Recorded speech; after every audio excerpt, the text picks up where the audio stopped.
Assalamualaikum warahmatullahi wabarakatuh. Di sini saya Riana Widiawati dari kelas Tadris IPA B akan menjelaskan tentang artikel yang sudah saya buat. Artikel ini digunakan untuk memenuhi tugas mata kuliah Administrasi dan Manajemen Pendidikan. Artikel yang sudah saya buat yaitu berjudul tentang peningkatan mutu pendidikan melalui manajemen pendidik dan tenaga kependidikan.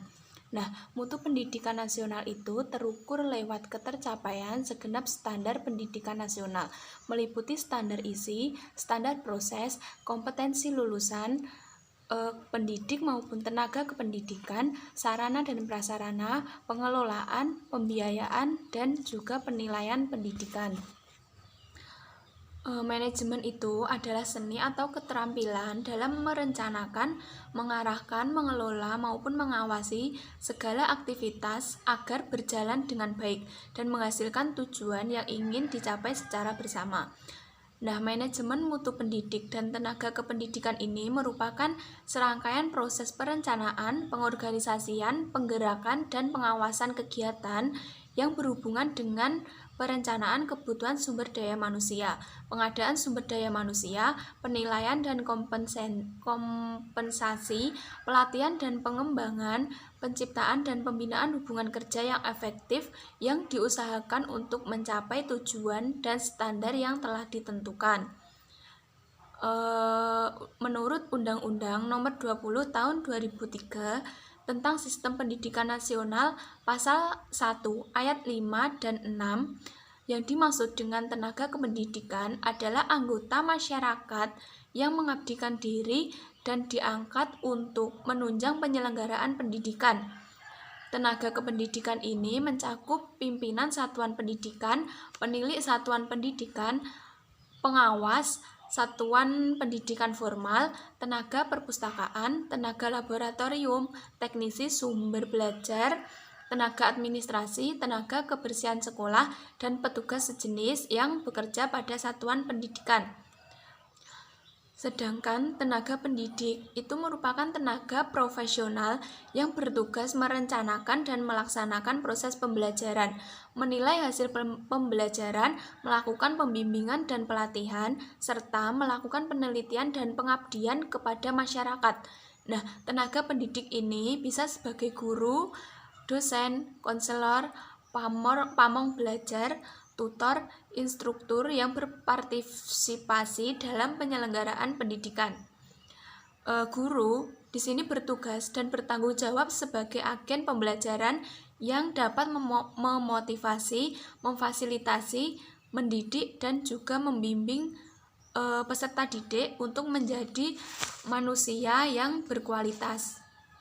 Guru itu merupakan kunci dalam peningkatan mutu pendidikan.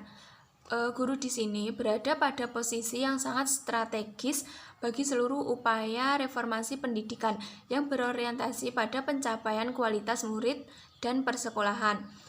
Upaya yang dapat dilakukan dalam peningkatan kualitas pendidikan dalam sebuah sistem persekolahan itu akan menjadi tidak berarti jika tidak disertai oleh adanya guru yang profesional. Tenaga kependidikan perlu adanya pengembangan agar dapat melaksanakan sistem pendidikan yang modern, meningkatkan kualitas atau bobot karir tenaga kependidikan, dan melaksanakan tugasnya secara efektif dan efisien. Pengembangan tenaga kependidikan itu dapat dilakukan melalui jalur atau cara diklat dan jalur non-diklat. Jalur diklat ini seperti melanjutkan pendidikan, penataran, kegiatan seminar, lokakarya, dan lainnya. Sedangkan jalur non-diklat misalnya dapat berbentuk seperti promosi jabatan, pemberian bonus dan insentif, teguran maupun hukuman. Cara yang dapat kita lakukan untuk mengembangkan mutu pendidikan di sekolah melalui kegiatan pelaksanaan program sekolah, misalnya pemenuhan sarana dan prasarana sekolah sehingga siswa itu dapat menerima pelajaran dengan baik. Yang kedua, penetapan standar penilaian yang dilihat dari hasil nilai akademik maupun non-akademik. Yang ketiga, pemberian arahan kepada guru maupun peserta didik di dalam proses pengajaran. Dan yang keempat, meningkatkan profesionalisme guru yang bisa dilakukan dengan cara melalui jalur diklat dan non-diklat yang sudah saya terangkan tadi.